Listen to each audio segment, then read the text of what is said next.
Hey everyone, my name is Shanice and welcome back to my channel. I am doing something a little bit different. Normally I would wrap up my monthly books. This time I'm going to be talking about 10 recent reads. So it's essentially kind of the same thing, except I'm not limiting myself to the boundaries of a month. I'm just going to talk to you about 10 books that I read most recently. So the first book that I finished this year is The Talented Mr. Ripley by Patricia Highsmith. I ended up giving this 3 stars. If you don't know what this is about, we meet a struggling actor named Tom. He is low on money. He is kind of desperate to make it in his career, but is, having a tough time. One day he's at a bar at night and this older man comes up to him. His name is Mr. Greenleaf, and he tells Tom that he vaguely thinks Tom knows his son Dickie. Tom might in fact have run into Dickie before, but he's not like friends with him or anything. But Mr. Greenleaf, the father, insists that yes he is, and Tom in that moment realizes he might be able to kind of manipulate the situation and gain some money and some shelter. Essentially what Mr. Greenleaf is asking from Tom is to convince his son Dickie, who is currently off vacationing in Europe, in Italy to be precise. He wants Tom to convince Dickie to come back home and stop wasting time and start a proper career. Tom knows he doesn't know Dickie, but he thinks, okay, let me go to Italy, let me convince your son to come back here. Let's see what I can do. And in his own way, Tom puts to use his acting training by being a con man. Highsmith presents the story with really remarkable psychological precision, which sometimes can be a little long-winded. We do get a lot of long passages of Tom just contemplating every decision, every choice that he makes, because he grows more paranoid as the novel progresses. We have really lush, beautiful, warm scenes set in Italy. So if you like the summery, hot scenes in Call Me By Your Name, I think you'd like the scenes here. The people that surround Tom and Dickie are very casually rich. There's lots of ostentatiousness, lots of money wasting and just frivolity and having a good time because these people are well off. Highsmith did a really great job just in a matter of sentences letting the reader know just how unwell and kind of unhinged Tom was slowly becoming. From one sentence to the next, the lies that he kept embroiling himself in just kept getting deeper and deeper, and in one sentence he would say one thing and then 2 sentences later he would contradict himself, but it seems no one else around him seemed to notice it or really care. But to the reader it was obvious. It became a little annoying, but intentionally so. But yeah, this makes a really frustratingly realistic point about the crimes that certain classes of people can just get away with. If you know the right people, you can kind of get away with things. If you act a certain way, you can also get away with things. It's not really about true justice or truth. It's just about charm and what you can do with it. I gave this 3 stars because, the lies just kept building and building and building, again intentionally so, but it became more frustrating than enjoyable to read at a certain point, and maddening that no one was catching on. Even the police kind of were terrible here. I'm not too interested in continuing the series, but I do want to rewatch the film version with Matt Damon as Tom Ripley, and also the newest adaptation on Netflix with Andrew Scott, who is phenomenal. Also Dakota Fanning is in it. Yeah, a literary psychological thriller, but it's more heavy on the psychology of the character than the mystery at the center. The next book that I finished was Berlin, Alexanderplatz by Alfred Döblin, and it was translated from German to English by Michael Hoffman. I also gave this 3 stars. You'll notice with all of the books here, just generally, I've not been loving what I've been reading. Things have been either solid, like this, like the Highsmith, or underwhelming, like other books that I will talk about in a bit, and you know, there was like one or two that really stood out to me. So I'm hoping to change that, you know, moving forward. But as for this book, this is a modernist take on second chances. So we follow the character Franz Bieberkopf, who has just been released from prison for murdering his wife Ida. He wants a second chance. He wants to better his life. He wants to become a new person from who he was, the troubled man that he was when he committed the crime. He goes back to Berlin, and unfortunately for him, Berlin is a cesspool of criminality and poverty, corruption, and malice. Everything is at reach for him. Even when he tries to be good, it seems like reality is trying to trick him back into his criminal ways. When I started reading this, I couldn't help but notice the literary similarities to James Joyce.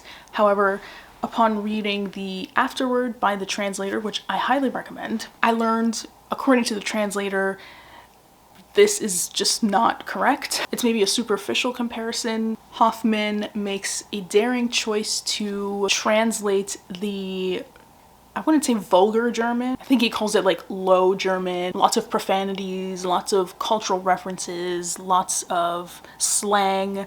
It's just very vernacular German. Hoffman decides to translate that in Cockney English. And Hoffman also says that it seems like literature has caught up to Dublin here, who was criticized a lot for the vulgarity in this novel. But nowadays, it seems like literature, the standard for literature is to be a little bit vulgar, more realistic, reflecting how people speak in their day-to-day. It's more pedestrian. So in that way, it's like the world has caught up to Dublin. This was overall like really maddening and energetic and interesting and experimental. Lots of lists. There are weather reports in here. There are Homeric intrusions, like retellings of Greek myths just interspersed in here. Also biblical allusions. You get the story of Abraham from his son's perspective. You get legal documents, anatomical descriptions. Like, it's just heteroglossia and different chatter from all types of people within the same part of the city. So it's interesting as a literary document. It wasn't the most enjoyable to read. It was also just really, really bleak. Like I said, Franz just can't avoid returning to his criminal past no matter how hard he tries. I also felt like women in here were a little too caricatured, and so there is kind of a hopeful ending here, but it's almost like at what cost? Because all the struggles, all the traumas faced to get to that point almost doesn't make it worth it. Next, though, is a book that I actually really loved and is one of my favorites so far in the year, which, you know, it's kind of a low bar since it's the only one that I can put on this list so far, but this one is Tierra Fresca de su Tumba, and this is by Giovanna Rivero. So we get 6 gothic, grotesque stories in here that explore the audacity to go beyond our boundaries, whether they are dietary, geographical, sexual, and how people are ostracized for those decisions. Rivero uses dark humor to look at violence, displacement, as well as survival, and we learn a little bit about the Japanese Bolivian community here, Bolivians who live in Canada in a mixed indigenous community. We focus a lot on the hauntings of mistakes in our past, of liminal spaces, of people not fitting in, especially within their own family. This is secretive, like all the characters are holding back something from themselves and from others, and Rivero just knew how to push and pull and play with information that kept everything mysterious but not vague for the sake of vagueness. She also takes a look at religion, the human tendency to turn to religion and folk tales to like explain away sin or evil or just bad things happening to people. She asks us to question why God values mercy over vengeance in certain situations that actually it might seem fair to enact vengeance on someone for the horrible things that they did. What even is the point of a god in such a cruel world? So there are a lot of other themes in here, and I loved it. Every story was a surprise. I highly recommend hearing the audiobook of this. Wonderfully performed, and I think performance is another theme that is explored here, which just adds another layer if you do hear the audio performance of the book. I gave it 4 stars in the end. Next book is another Spanish language title. It's called La Cresta de León by Cristina Rivera Garza. I ended up giving this 3.5 stars. This is also a maddening read. So we start off on a rainy night. A man is sitting alone at home, about to get comfortable to read a book, and he hears a knock on the door. He opens it, it's a woman, and he realizes it's somebody who claims to be the very famous female Mexican writer, Amparo Davila. He doesn't know this person. She insists on coming in, and he sees it's raining, and he feels kind of uncomfortable telling her to leave, so he invites her in, and she kind of makes herself the host, even though it's not her home. The actual homeowner is feeling a little unsettled, and he doesn't really understand why he let her in. He's trying to get over that, and then all of a sudden someone knocks at the door again. And this time it is somebody that he knows. It is his ex-lover, who in here goes by the nickname of the Betrayed or La Traicionada, who as soon as she knocks on the door faints. And so now the homeowner again is forced to take her in, and Amparo decides to play caretaker, almost as if it is her home and she's just inviting another guest in. And as time passes, the homeowner is like stuck with these 2 women that he doesn't want in his house, who are like taking over his space. The 2 women start becoming closer. They develop their own language, like a literal language that only they can understand. And one day the man confronts Amparo, and she actually kind of reverses it on him and tells him, "I know your secret." He's like, "What are you talking about?" She tells him, "I know that you are really a woman." So the story unravels from there. And the man, I didn't mention, he's a doctor. He works in a facility like near his home that seems to be mysterious. So this novel is a little bit gothic. You already see the kind of rainy, dark setting at night. There's a lot of psychological mystery happening here, shifting identities. It's a novel that asks more than it answers, for sure. And another one that takes a look at the fragility of boundaries, of race, of nation, of gender, even of species. It highlights how women writers often have to go through all these trials and tribulations just to get in the door into like the literary canon, whereas men just don't have to do any of that. And even when they are talented, they still feel like the need to prove their talent to men. There are lots of references to the ocean.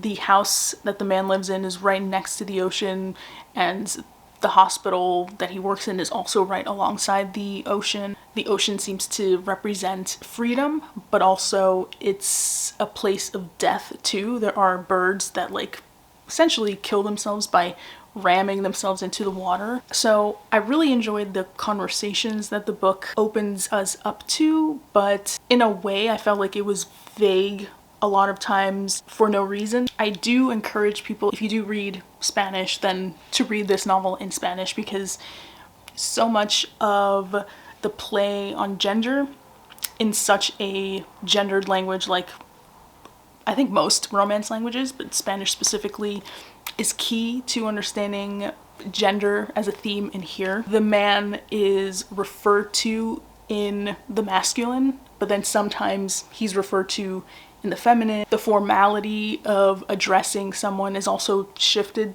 sometimes randomly. Sometimes it's the formal you, sometimes it's the informal you. So this is fascinating, but again, not like the most enjoyable read, but I also don't think it was meant to be enjoyable, more to be intellectually stimulating, which it was in the end. So I gave this 3.5 stars. And next is a book that I unfortunately did not really enjoy. I gave it 2 stars. This is a winter book by Tove Jansson, and let me once again just reach for the translator's names. Sylvester Mazzarella, David McDuff, and Kingsley Hart. This was translated from Swedish to English. There are about 20 stories in here. This is a collection, well, more of a compilation because this was never published as a singular collection. This has been kind of edited and compiled together to give us this book. A lot of the stories came from The Sculptor's Daughter, and other short pieces that Jansson wrote later in her life. This is divided into 3 parts, and quite honestly, I thought the first 2 parts were kind of boring, kind of slow. They're very quiet. There were like whispers almost. Lots of focus on nature from children's perspectives, and these are basically all autobiographical based on Tove Jansson's life. We meet her on vacation with her family. Some stories are just very short, and I felt like they didn't merit, like the topics that they were discussing didn't really merit full short stories. They're more like snapshots of a child's life, which, you know, is fine, but I just wasn't that engaged. A lot of these also end on an aphoristic note, which almost made the stories seem like they were wiser than they actually were. Like, I think, no offense to Ali Smith, but I feel like we're crediting these stories with a little too much. I think largely it's an appreciation and nostalgia for Jansson that is overshadowing like an objective discussion of these as short stories. I'm not sure if anyone would be able to submit any of these to like a workshop or a magazine and get them published or have good critique. That's just me. I gave this 2 stars because finally it was like a breath of life coming to the last section, called Traveling Light. We get a few more like experimental pieces, comments from readers and fans and haters of Jansson, and they are actually genuinely really funny. A lot of people demanding her to keep writing. They're kind of displayed a bit like this just list of comments. One of them is, "Couldn't we meet and chat about the old days at school? I'm Margaret, the one who punched you in the stomach in the playground." That's it, that's the comment. Another one, "My cats died right at once." You know, it's threatening, but very funny. There's another one that is a letter from a young Japanese fan who is inspired to write because of Jansson. So those were lovely, genuinely lovely, great, unique, energetic, fun. I wish there was more of that throughout the book. But I guess if you really liked The Alchemist, but like at a more elevated literary level, maybe you would like this. If you like quiet, nature-focused writing from a child's perspective, I think you'd really like this too. But just for me, personally, was not my favorite. And another one that was unfortunately not my favorite, I gave 2.5 stars to, and I don't own, and I'm not gonna own it. I borrowed it from the library and obviously didn't really love it. So this is Annie Bot by Sierra Greer. This is a very popular book. I think it was mismarketed, honestly. I thought this was going to be more literary fiction. To me, it was like not quite literary fiction, but a little bit more elevated than commercial fiction. The character study that it basically is about this cuddle bunny bot named Annie lends itself to literary fiction because it is focusing on a lot of deeper themes and focusing on internal character development in ways that I don't think commercial fiction does, but it doesn't do it deeply enough or honestly all that well enough for me to fully consider it literary fiction. It like is a little too superficial and kind of lends itself to commercial fiction in a way, but that is not even the most important part. This book is centered on Annie. Like I said, she is a cuddle bunny. In a near future world, these AI bots are created. They have different tiers. You can have a more domestic AI bot. You can have one purely for satisfying sexual needs, which is the cuddle bunny status or stage or tier. I forgot exactly what it was. And there are other tiers as well, but Annie is a cuddle bunny, and her partner, her owner, the person who bought her, his name is Doug. And this whole time, I don't know why, but in my mind, Doug looked like Alex Wolff, the actor. I think Doug has qualities that can be manipulative. He can sort of pass as the nice kind of loser guy who's never really chosen. He's the nice guy, but in reality he's not. He's a gaslighter. He's completely insecure. He's kind of an incel. But yeah, sorry to Alex Wolff. Something about you just registered for me, Doug in all caps. So you were the face of Doug in my reading experience of this book. I think Greer introduced really fascinating discussions and interesting details to kind of flesh her world out. I liked this detail of bots not having the fog of your breath in cold temperatures. Like that was a big distinction to make in detecting if someone was a human or a bot. There was also the element of the charge. Think of the bots as like your iPhone or something. Seeing Annie's charge and her battery drop added an element of suspense to certain scenes here. I think overall though, I felt almost like Greer didn't know what to do with tension. There was a particular scene, I don't want to reveal too much or anything really. Let's say Annie goes somewhere and suddenly someone pulls up to the driveway, and when I was reading it I was like, what's gonna happen? What is Greer gonna do? And then what happens is like so anticlimactic. It's like she pulls everyone out of the scene ends, and something else happens. And it's like you had all this bubbling momentum, and that's what you did. And I felt that for so many scenes. What happens after that moment is also just kind of a decline for me. I don't know why Doug needed a redemption arc. There was this character, Cody, who was also just very convenient when he came in and out of the story. I just wanted more. I want more from AI fiction, aside from just an exploration of what it means to be human. There was also like a racial element here too. It seems Doug's previous girlfriend was darker skinned and black, and Annie is melanated in some way. Like we keep getting people pointing out that, you know, she looks so much like Doug's ex-girlfriend, but lighter. You're not as dark as her. And there's clearly something going on with Doug in picking his bot to look like his ex-girlfriend but not as dark as her. I don't know.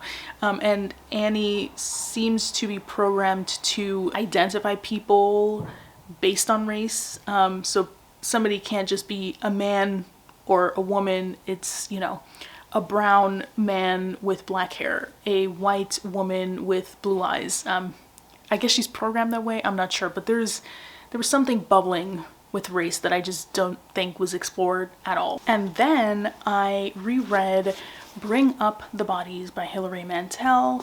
This is the follow-up, of course, to The Fantastic Wolf Hall, which was one of my favorite books of last year. It was a reread last year.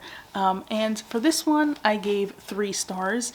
I still am in love with Mantel's writing, her wit, her sharpness, her humor, her intelligence, her impeccable research, the humanity with which she presents the women here, the complexity in how she presents them too. Here we follow Thomas Cromwell as he tries to undo everything he did in book 1. King Henry VIII wants to be annulled from Miss Anne Boleyn. So basically the opposite of what he wanted in book 1, and he basically forcing Cromwell to do it. And this whole book spans about 1 year, whereas the previous book, I forget how long it was, maybe 5 years, but it was a lot longer of a time span, and I kind of missed that. I missed the grandiose nature of the scope. This was more focused. It's a little bit shorter than Wolf Hall. I just lost a little bit of that gripping nature of the plot in book one, but this was still very good too. We see more examples here of how women and men could be doing the same thing, but women are the only ones punished, in fact beheaded, for the same things that men do, including the king, who, how many women is he gonna go through? I mean, Thomas Cromwell, interestingly, is presented as having pretty progressive ideas for the time, including tiered income tax, where the richer people pay more than the poor people, supporting the poor and encouraging apprenticeship programs for young people to have a chance at having a career even if they were raised in poverty. And it's interesting because all of these progressive ideals just stand in direct contrast to how brusque and cruel his political maneuverings are. And we see Cromwell here losing support very quickly. We know that this trilogy is chronicling his rise and fall, so we know that he's going to fall at some point, and we're kind of seeing the beginnings of that here. The more alone he grows, now that his family has basically died, his mentors have died, we see how much more unprincipled he becomes. I always think it's really impressive how Mantell moved through a close third-person perspective. We do see from other people's points of view, but she manages to really deftly bring it back to Cromwell in the end. So overall, you know, I'm still invested. Hopefully I will finally start the third book and the final book in the series fairly shortly in preparation for the TV series that is coming out in a couple of weeks. All right, and the next book I gave 3 stars to, and that is Moldy Strawberries by Caio Fernando Abreu, and this was translated from Portuguese by Bruna Dantas Lovato. And this features 18 short stories, one of which is like the best short story I've read all year. The other one is also a very good one. Here we meet a lot of characters who are just desperate to be understood, to feel connected to other human beings. They are trying really, really hard to get what is in their mind out to other people, to feel seen, to feel heard, but they're struggling to do so and like confusing themselves and confusing the reader in doing so. Some of them turn to sex, to drugs, to alcohol to cope with the fact of their isolation. They turn to art, they turn to music. It was really cool to have almost like directions for the reader here. At the start of some of the stories, we are told, you know, this should be listened to with the music of this artist. So it's like we're being encouraged to read these a certain way with a certain musical backdrop to enhance the reading experience. Some of these are really funny and kinetic and curious and experimental. Some of them seem a little aimless, mainly because the characters are aimless themselves. I felt secondhand anxiety just by reading some of these. There were so many gorgeous sentences, and the 2 stories that stood out to me, my favorite of the year so far, was Sergeant Garcia, and the other excellent one was Those Two. I think those 2 were the most complete and standalone stories. The rest feel a little incomplete. I think overall there's a deep melancholy that can't be shaken when you read this, and an intellectual quest to find the purpose of connection. Are we essentially just individual pods with private world that never overlap, or are we meant to share our experiences with others? So yeah, it's a heavy one. It can be fun sometimes and funny, and it can be a little impenetrable, but definitely worth a read. And sadly, the last 2 books are 2-star reads, the first of which is Night Bitch by Rachel Yoder.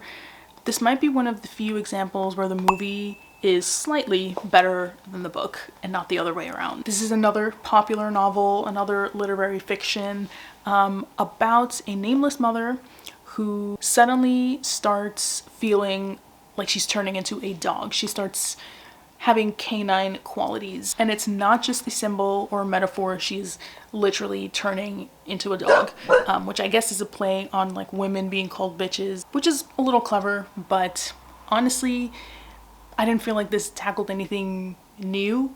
I don't think it presented anything too interesting. The writing in the beginning was bubbling, got me a little excited and hopeful that the plot wasn't going to be as gimmicky as maybe it was presented. But then it kind of did become a little gimmicky. The mother, the main character, is an artist, and I didn't find much of her descriptions of the art world very believable. It's even worse in the movie, I will admit. But here you almost feel bad for the husband. The things that the mother decides to do and how she decides to raise her child are very questionable. I just don't know if writing a story where women, mothers specifically, feel like caged animals is fresh or new. This was published in 2021, and even in 2021 I don't think that is very interesting. I'm so sorry to those who do love this, but it just didn't really do anything for me. And lastly, a book that I read on my Kindle. This was an ARC given to me by NetGalley, thanks to Knopf, and this is called Unworld by Jason Green. I gave this 2 stars. I was very, very excited to read this. This was one of the books I included in my most anticipated reads of the year. Another literary fiction that explores the realm of AI. This one is split into 4 perspectives. We have Anna, who's the mother of a young boy named Alex who took his own life. We have the perspective of Sam, who was that boy Alex's best friend. We get Kathy, who's an AI professor, and she's a little bit obsessed with these AI uploads that have taken over this near future Earth. And then the 4th perspective is Aviva, who is one of these untethered uploads. Essentially, think of uploads as like Alexa, but for the purposes of keeping and storing human memories, the memories of the person that they are synced with. So Aviva was tethered or synced with Anna until she requested to be separated. And now she's independent and lost, trying to find meaning, as are really all of the women here. I thought there were interesting themes, as I think most AI novels will inevitably have. It just is interesting to try to pinpoint what makes a human. This book is obsessed with that. It is very intellectual and philosophical in digging deeper into that. A lot of this book is not necessarily plot based, it's just characters and their internal monologue and their quest to find meaning, especially after such a heavy loss as losing your child or your best friend. I think this book would have benefited from just being from one perspective instead of 4. I felt like a lot of the questions in each of the sections just overlapped. Sometimes were a little redundant. If we could have collapsed them into just one person, I think maybe Aviva or Sam would have been best. Having the 4 just gave the novel a little bit of incompleteness. Lots of times the characters felt like mouthpieces just to talk about the philosophy of AI and technology in the modern world than like real people and the real questions they would ask. The ending also felt a little deflated, like it all led to that, you know, you ended and it's like, okay. This is also very light on the sci-fi. This is much more emotional and dramatic than sci-fi. I do think the writing was solid and assured. I just unfortunately didn't find the plot as captivating as it was sold to be. So those are the first 10 books that I've finished this year. I'm really crossing my fingers that moving forward I pick, you know, more fulfilling and rewarding books. I will see you the next time when I wrap up my next 10, and let me know down below some of your most recent reads. Hopefully you're having a better reading year than I am. Don't forget to comment and like and subscribe, and I will see you all next time. Bye.